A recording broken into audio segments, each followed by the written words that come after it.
It's 2026, and I'm starting out the year with my first ever game review. Now, you're probably wondering what on earth I'm going to review. Well, obviously, a game from 45 years ago that no one cares about. When I was a kid, I always used to love arcade games, and my favorite out of all of them was the Multicade. Now, this thing was an arcade cabinet with like 60 games in it, and there were not only a bunch of classics like Pac-Man and Galaga, but a bunch of stuff I'd never heard of.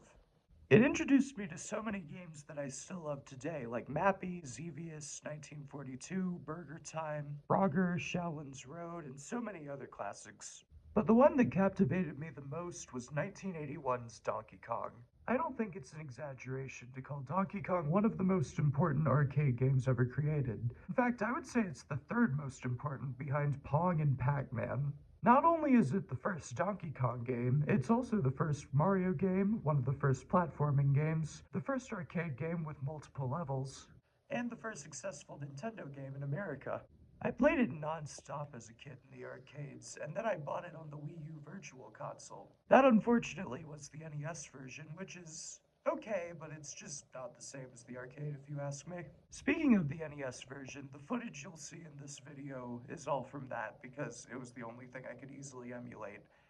The only real difference that matters is that the conveyor belt level is missing because it was way too complex for an NES. Aside from gameplay, the NES version also looks a lot flatter and has way worse colors for some reason. I know the NES has some weird color things that restrict how many colors it can have, but it's really weird looking.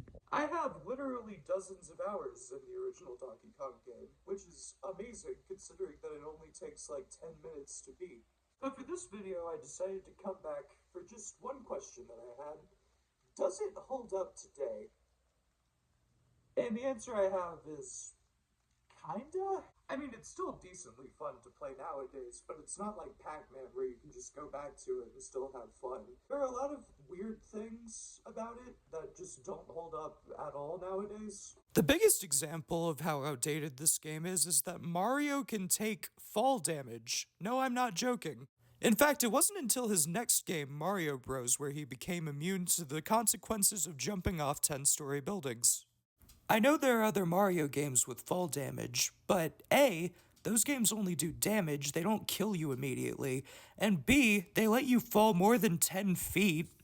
The whiplash I got going from Super Mario Bros. To this was insane. If barely falling a few feet kills Mario, then I can't imagine how much that fall at the end of the game hurts Donkey Kong.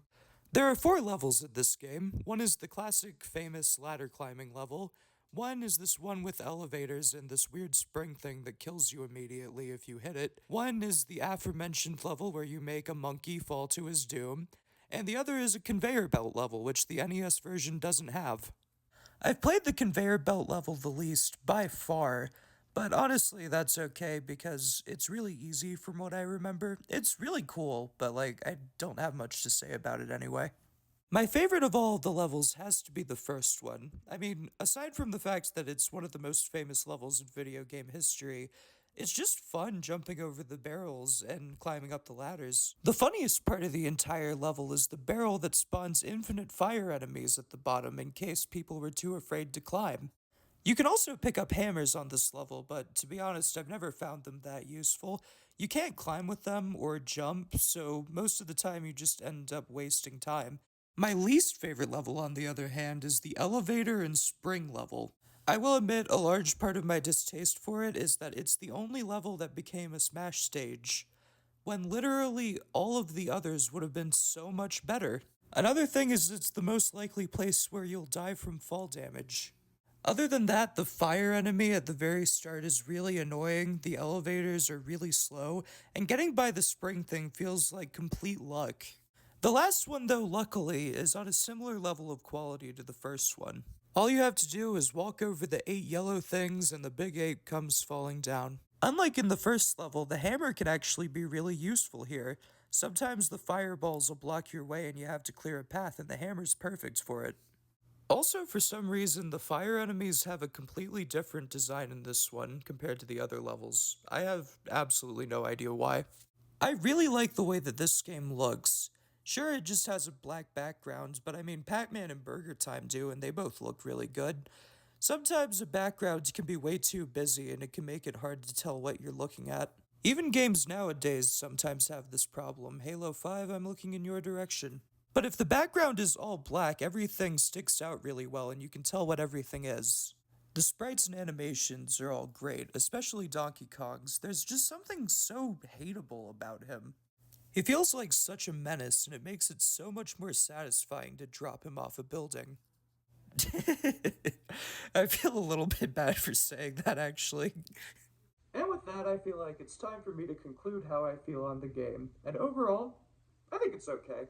The fall damage is really, really annoying, and I don't care for that middle stage at all, but I'd say it's definitely worth playing if you haven't before, as a neat little piece of history.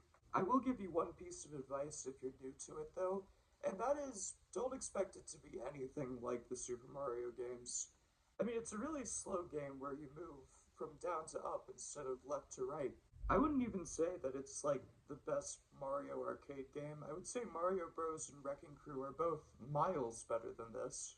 But there's just something so interesting about this game. I didn't even go into detail about the insane history it had. I mean, the cabinets for it were originally for this other game called Radar Scope that they converted because it failed horribly. And it was another in a long line of failures that Nintendo had.